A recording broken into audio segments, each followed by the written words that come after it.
is. So history's bunk, right? And don't tell me that white Americans enslaved black Americans, because I've never seen a slave. So if you really buy into this idea that history's bunk, don't tell me that black Americans were ever slaves here, because I never saw black. Cliffe faces a young lady who says Jesus does not exist. She added people needed to believe something at the time of Jesus, and because there was nothing to believe, they had no option than to believe the version of Jesus. Do you think Cliffe will have a way out of this? Leave a comment in the comment section below and make your thoughts known.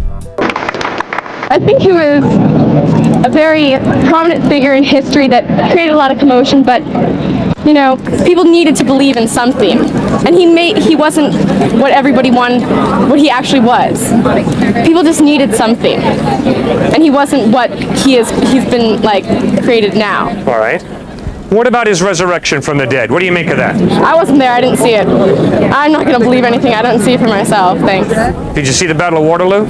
Nope. Do you think the Battle of Waterloo happened? I don't know. It's history. It's like we've been talking about. It's left up to interpretation. You don't think World War II? All right, let me ask you something. When I was at UCLA, there was a man who debated with me that the Holocaust never took place. His point was, the Holocaust is a Jewish plot to garner sympathy. Do you buy that?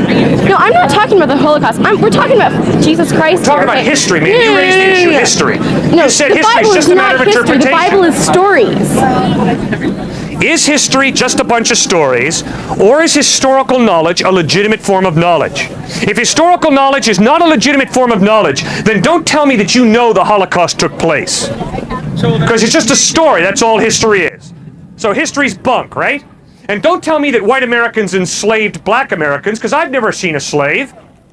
So if you really buy into this idea that history's bunk, don't tell me that black Americans were ever slaves here, because I never saw a black slave. For myself, I am convinced that history's not bunk. I am convinced the evidence is the Holocaust did take place. I'm convinced the evidence is that black people were enslaved in the United States, and I hate that slavery. And I'm not going to kick back and say, well, it's all a matter of interpretation. No, it's not. There's historical evidence, solid evidence, that the Holocaust took place and that African Americans were enslaved in this country. Would you agree? I agree with that. That's not what I'm arguing. You're deviating from the point. Why should I believe that Jesus was resurrected? Because the historical evidence is that he really died and he really rose from the medical dead. records, and I'll believe it. Okay, you show me Jesus Christ's medical chart, I'll buy into it. I'll be a Christian today. Man, they didn't keep medical records in the first century. Oh, that's so convenient, isn't that? That's wonderful. Rather, it's real convenient for you to say, knowing full well they didn't keep medical records in the first century, it's so convenient for you to say, all right, if you give me the medical records, then I'll believe. Talk about convenient. Give me a break. Come on, man, let's be honest. How convenient of you to say, unless we have it on Polaroid film, I can't believe it, knowing full well they didn't have Polaroid film in the first century.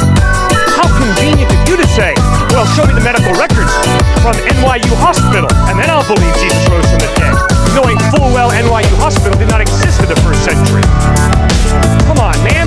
Homer, Herodotus, Sophocles, Plato, Aristotle. Show me the medical records for them, will you? Historical knowledge is not based on medical records, man. It's based on the trustworthiness of eyewitness testimony. And the eyewitnesses is that Herodotus and Aristotle and Cicero and Virgil really lived.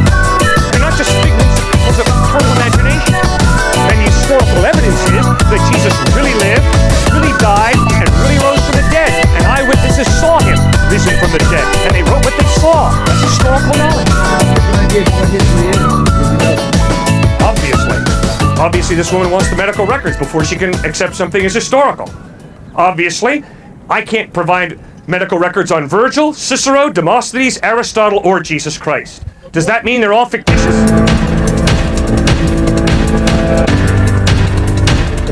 Welcome to Terlumun Apologetics.